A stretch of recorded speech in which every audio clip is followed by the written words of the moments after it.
at a time. You know what I mean? It's really, really simple. If you want to win games, you know what you do? You play good baseball. I mean, it really is that simple, and that'll be the theme. Number one, to sustain and to win, you have to pitch. You have to pitch and play defense. So we'll put an emphasis on that right from the get-go. But one thing that my players will learn from day one, when we talk about what's the most important thing that we will do in our program, the answer is this, and they better say it immediately: whatever we're doing at the time. This press conference is the most important thing in Ohio State baseball. And then whatever they're doing the next day or whatever I'm doing, that's the most important thing. There's no such thing. There's no part of the game of baseball that's more important, hitting or anything. It's like, we're doing base running right now. That's the most important. We have a meeting. That's the most important thing. They're in the classroom. They have an assignment. That's the most. And we're really going to, it sounds simplistic because it really is. We're going to take care of business on a daily basis. We're going to be in the moment and do that. But as a baseball, it's going to start with pitching. I mean, you've got to pitch, but we're just going to talk about playing good baseball. My goal is this. We're going to play a brand of baseball that is going to make the Ohio State people proud. We're going to play a different style than you've ever seen. We're going to play an up-tempo, run bases with aggression, not reckless. We're going to be fundamentally sound. We're going to take care of the baseball. We're going to throw strikes. We're going to suffocate the zone with strikes. All this is just lip service, and but that's what this is, I guess. It's a press conference. This is all pie-in-the-sky stuff. You know what I mean? But it's simplistic. We're going to throw strikes, catch the ball, put balls in play, run the bases like you've never seen, give incredible freedom to the players through structure, but with my belief and the trust that I can teach them what I want and what it looks like, and then I'm going to put it on them and really trust them. It's a catch-22 for me, as I have a huge structure, but I love to give freedom. You know, I mean, I want them to play and have a belief that they can steal a bag here and go first to third, and it's not a micromanaging. You know, a lot of us coaches want to dictate everything they do. Nope, you only do it when I tell you. Nope, you're going to do it when you know you can do it. I've already told you what the situations are and how you can do it. Now I'm going to trust you. You're going to make mistakes, and we get to the next pitch. It's part of the game. You cannot be aggressive without making mistakes. The great football program we have here in the air raid and all the great, you know, they throw the football so many times, they're going to throw interceptions once in a while. Okay, so quit worrying about the couple interceptions that are thrown. How about all the great plays? And that's going to be part of the stuff that we're going to think about. But it's going to be an up-tempo. It's going to be different to you guys. You know, it's going to be a fun brand. My goal is when you start meeting the players, and we're going to get out and about and do a lot of things, but when you meet our kids, you're going to be so proud of them, and then you're going to watch the style of play they are. They're going to want to get out there. They're going to want to help us. You know, I mean, there's so many people that want to help Buckeye Nation as it is, but we got to win that. My thought was this, you know, maybe some other jobs in my mind, I'd always had a vision like, okay, we're going to put X amount of thousands of people in the seat and stuff. Here we're doing this. We're going to play great baseball, and then people are going to want to come see us. We're not going to worry about how many people are out there. We're going to have such a brand with such amazing kids that when they meet them, I need a piece of that. I want to come see that. So I'm not going to worry about that. We have to earn what we get. I don't like going to see a bad baseball team. You know what I mean? Like, I'm not going out to see, if I know this club's not real good, I'm not going out to see a ball club. Especially if I don't like the way they don't have energy and I don't like what's going on over there. I'm not going to see that ball club. So that's going to be our goal. It's through people. Man, great kids, and when you meet them and then you say, man, these guys do something. Man, I just saw them. They stole 7 bags tonight. You know, man, they have a neat style, boy. Get it, you know, keep you on your edge of your seat. So, I mean, that's the goals, and that's what's going to happen. But we're just going to take it one day at a time. And we're gonna just do what we do. Third row left there, Sonny. Sonny Phillips with Press Pro. Hi, Sonny. Yep. The other day. This is a job, and this is a business of the alpha and omega is recruiting. And we talked about that the other day, and your confidence. And I think you said, I'm not worried about moving across the country and into the state of Ohio, about my contacts and being able to go out and get into that process immediately. Can you take a little bit and talk about your contacts here and the process of getting into Ohio high school baseball, because it is a sensitive topic? Yeah, Sonny, like you said, I believe I'd have no problem recruiting Ohio kids. Now, after knowing being here for 3 or 4 days and the 80 phone calls and texts that I've gotten from all the Ohio coaches, now I know for sure I'm all right. And we got some kids that we're going to, maybe be able to flip from some other schools immediately. And because of this brand is so strong, just like I'd anticipate. I've had some great high school coaches in the Cincinnati area and Cleveland that have reached out that I actually didn't have relationship with them, but I actually knew who they were and the players that they've had. So that's pretty awesome. Them wanting me to get to all their players already. I only have 24 hours in a day, so I have to catch up to making all those phone calls. But they reached out to me immediately, and it was exciting. It was really super exciting for the passion that they had and what they wanted to do. And we got players for you, and I know how tough it is. I've been everywhere, so you don't get an Ohio kid in this. We had this great player here. I told him about it, and he didn't recruit him. And there's a lot of players. It's really tough. So to second guess what's happened in the past and things, that's not what we're doing.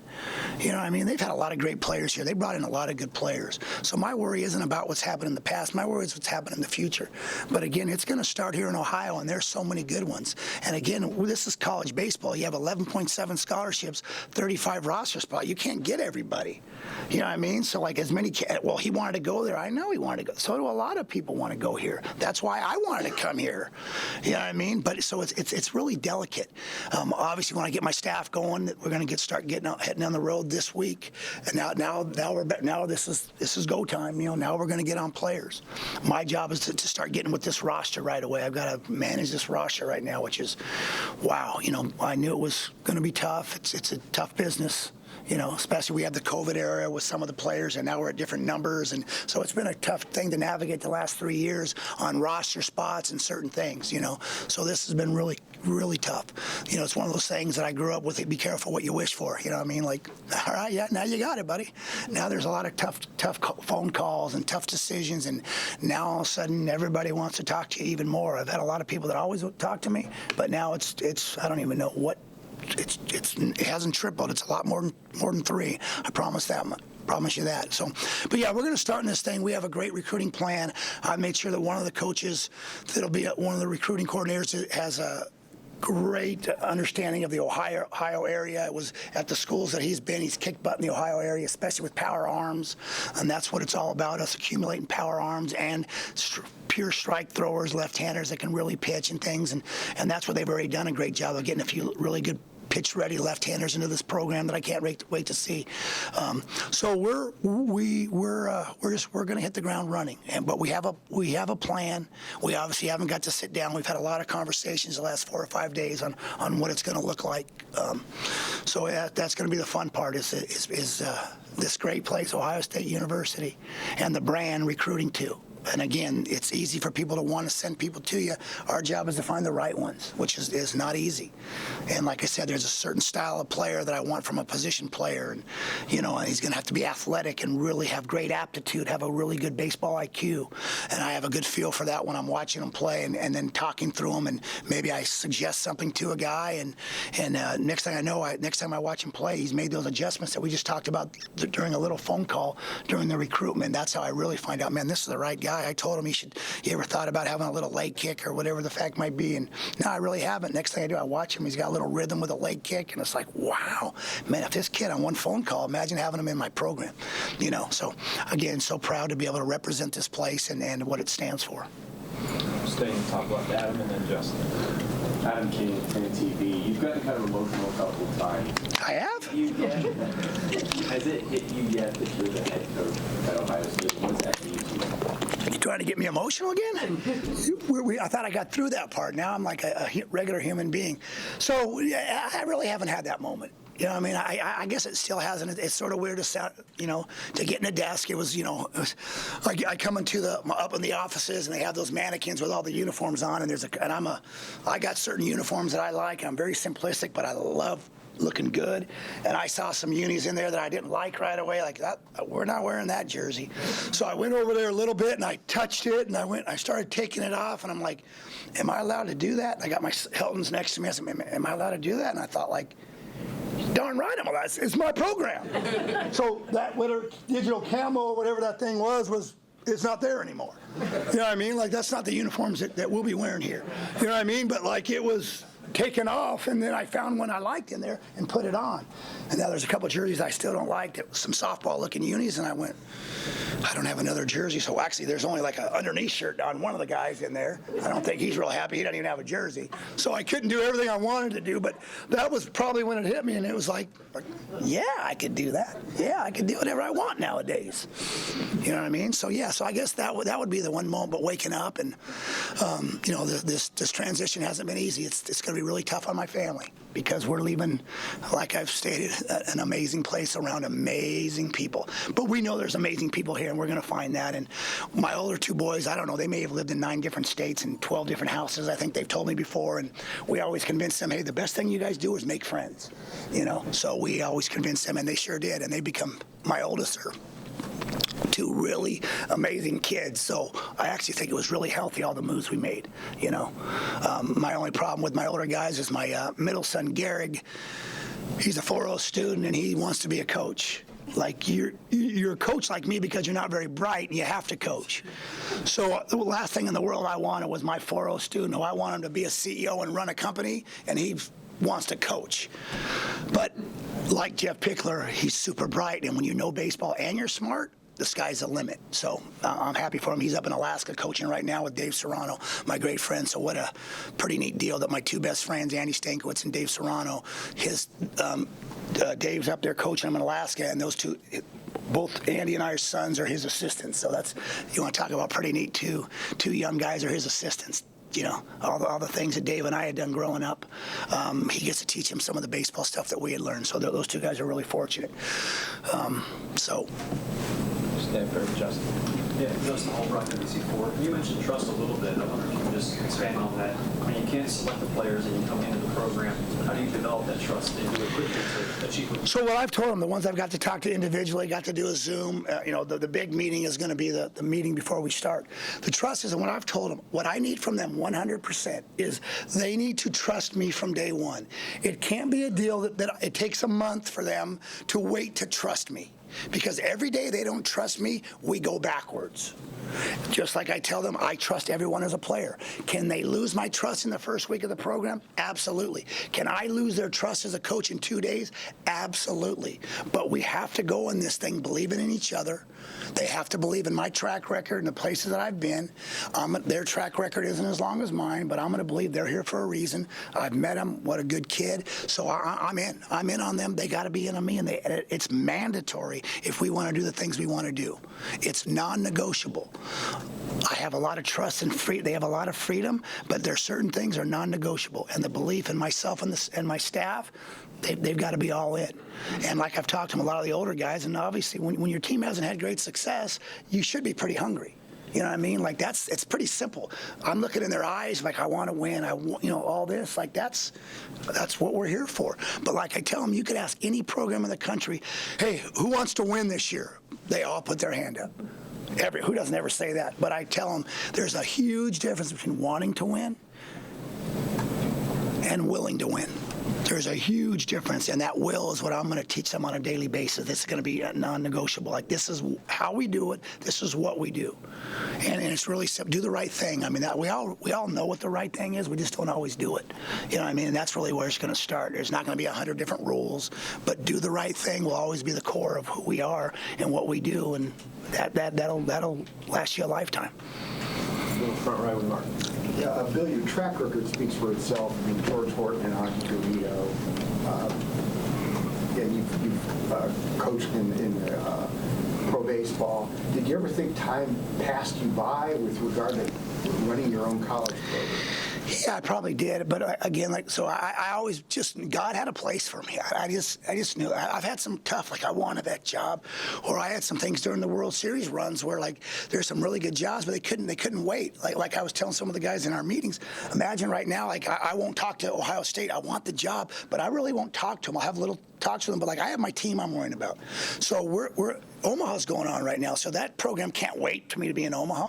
So my belief in God is he decided that one time that, hey, you're not in Omaha, that's when this is going to happen. But yeah, so it wasn't the end all for me to be a head coach. I've been at such amazing places, and to be, I hate to say it's a little arrogant, I actually never have ever went as an assistant for the last 20 years, like I never once went to the field not believing I was the head coach.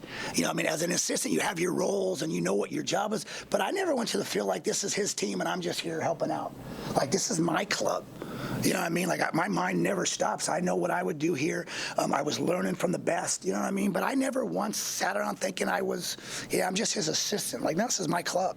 I have a role, but but you learn what it is to be loyal to people and to do that. But I never felt like I was, but it didn't, my situation, especially at TCU, was so amazing. It was going to need to take the Ohio State Buckeyes or someone like this for me to really entertain it. And that was the deal. But I guess, probably my neatest thing is no one's ever asked me about my age, to be honest with you. Because, you get a little scared, especially in this day and age of we want that young, hip guy. But I'm actually pretty hip for a 57-year-old. All right, I'm a young 57-year-old. All right?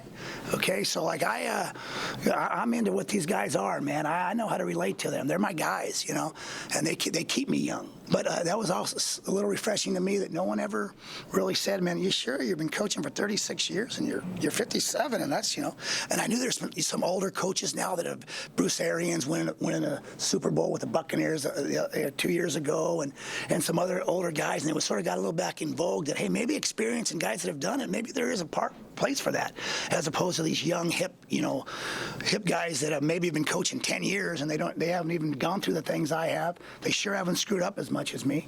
The thing about experience is just you made way more mistakes than everybody, which you grow from. But I really appreciate through my interview with Sean and people, no one ever said, man, you're an old sucker, man. How that you're going to get your first head coach job? Why haven't you got that? Question has always been asked. A lot of people have thought to me like, do you not want to be a head coach? It's like, yeah, every day of my life I wanted to be a head coach, but it doesn't define who I am. Like my role is my role. I have great freedom to do what I want. I actually have my own club, and I've always had so many great head coaches that would call me, all moves they did, they would call me in and make me feel like I was a head coach.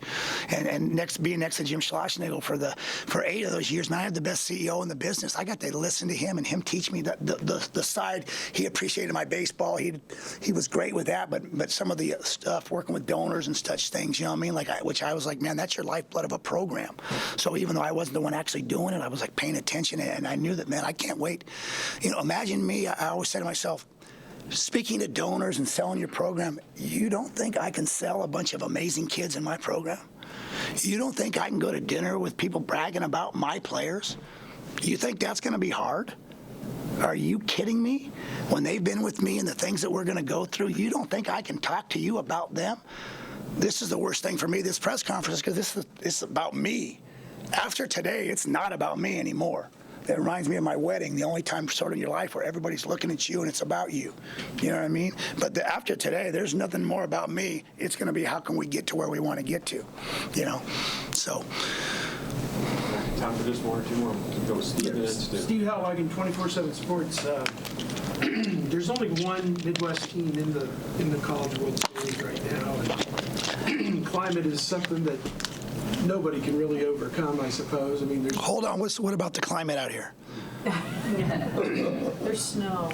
There's snow. I know you have it in Dallas as well, but at any rate, maybe that's putting the cart before the horse, because you've got to get back on top in the Big Ten before you probably think about going to Omaha. But just what is it going to take for any Midwest program? What does it take to bridge that gap and to be considered among the best in college baseball, I guess? What do you see as being the stepping stones to getting this program back to where it can contend to get back to that type of a level? I think it's super simple. Play good baseball. I don't think it matters where you're at in the country.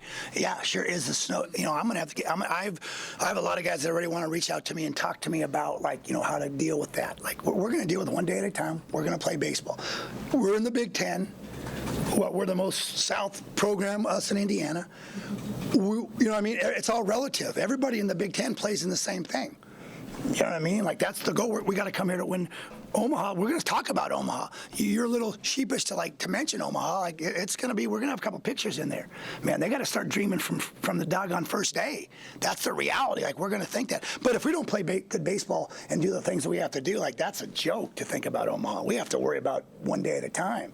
But that's the deal. But part of the Big Ten, the alert to me was nobody's really sustained in the Big Ten baseball. Like you'll see all of a sudden Illinois has got 2 good years in a row. Oh, man, that guy's doing a great job. And then where are they at? And then all of a sudden, Iowa guy's done a great job. What is that? I guess I got to say the school up north. They've done a good little job. You know what I mean? But even the year they go to the World Series, I think they had to win the tournament, or they weren't even having that great a year, and they got in. You know what I mean? But like that's part of the allure wanting to be here. So no one's actually showed they can sustain. I believe that I'm going to bring a style of baseball that's a little bit different. I'm going to have great respect. Baseball is baseball. You know what I mean? But yet I believe that I can have a style and a system that it's sustainable. You know what I mean? But yeah, there's going to be all those things. So we're going to just become. I don't understand how we can't become so fundamental because we have to do so many drills inside and do so many things. The key would be like, we're not becoming just guys hitting in a cage. You got to play baseball and have instincts running the bases. But we'll do so much of that during the fall, and so that's going to be the challenge. But the answer for me is like, hey, you play good baseball, and the other team's playing in the same thing you have, so nobody ever has an advantage. It's not like there are certain teams in the SEC with a lot of great weather. Like there's a couple really cold weather schools, and the other schools have some great stuff. Well, our league, we have the best situation. We're Ohio State University in the Big Ten. You know what I mean? Like, well, what do we take a back seat to any of them? There isn't 6 programs that have sustained in that league. It's not like the Big 12 where you have a Texas and Oklahoma State and Oklahoma, and I try to even forget about that league. You know what I mean? But like there's 5 teams in that league they're really, really good. You know what I mean? Like if you take a job at one of those places, you got to overcome 5 clubs that are doing it pretty good and sustaining things. I don't really feel like that's here, but I'm going to have huge respect. But I can't wait for the challenge. I mean, that's what we're here for, man. If it was going to be easy, then they probably would have got someone that liked easy. They picked a guy that's gone through a lot of things that likes hard, and that's who I am. One more, there's Stu. Stu Mason, B-Tech Communications. Well, Hey, Stu, thank you. You talked about having the right fit and the right players. Talk about your wife a little bit. It has to be a special woman to be able to be a coach's wife. Stu, are you trying to get me to start crying again, too? Well, I mean, I know what it's like, but to be able all the travel, you've been everywhere. I mean, it takes a special person to be able to put up with all that. It takes an absolute rock star. It takes the greatest woman in the world. And the travel wasn't the tough part. The tough part was she has to put up with me. You know what I mean? So imagine that. And raising 3 kids and me getting to make every move I make, and like I got to go recruiting, and she'll do everything else. I'm in professional baseball away from my boys, and she has to just watch the 3 kids. And she went to nursing school and got a nursing degree when I'm out in professional baseball, and she had 3 kids. You want to talk about a superstar? Man, if I could be 25% of the person that she was, man, I'd be pretty good. And I'm only at about 18. So yeah, that's the easiest thing in my life. Golly, and guess what? The players don't know how lucky they are because she is this program now too. Man, I didn't come over here. This isn't about me. It's going to be about her and my family. Unfortunately, it's not my 3 boys anymore like it used to be. The last 9 years, it's just Helton, and he's been an absolute champ. Coming over here, he's going to be a sophomore, and he's a golfer. And if Jack Nicklaus hadn't played here, he wouldn't have allowed us to come here. For some reason, he's an old soul. He's a 15-year-old. His favorite player was Jack Nicklaus. Ben Hogan's actually his favorite. So he went with a younger guy like Jack Nicklaus. So he's watched all his Masters, and when he won as a whatever it was, 44-year-old, and he knew all that. And so thank goodness when it was like Ohio State, Jack Nicklaus golf course. I know Jack Nicklaus played there. You know what I mean? So boy, what a great helper. And then we had the people telling us about how many golf courses and how gorgeous, and we looked that up. And then of course Helton was smart enough to know that, hey, well, yeah, we're only gonna get to play 7 months a year. So he was on top of that too. So, you know what I mean? So that'll make him want to play 36 holes a day in case that happens. I have this belief that the weather's not going to be what you guys are saying. I got a feeling that I'm going to bring that God said, hey, we're going to change that whole world over there. So I have just this misconception. And then you guys will be calling me on that first snowy day. So, all right. I can't find a place in Arizona during Christmas time, so Can I just throw in, you referenced staff, where does that stand right now in terms of hiring? So it's a done deal. We just, all the different things. They've done their background checks. We have to take care of all the paperwork. But I actually think it can get done the next couple days. And one of them's going to be driving from a long ways. That'll get here on Friday. One of them's actually going to get here really quick and be able to start taking care of that. So as soon as that we get the okay from Sean, we're going to be full go. Coach, love the passion. Excited for what's ahead. Yeah. Thank you all for coming for today.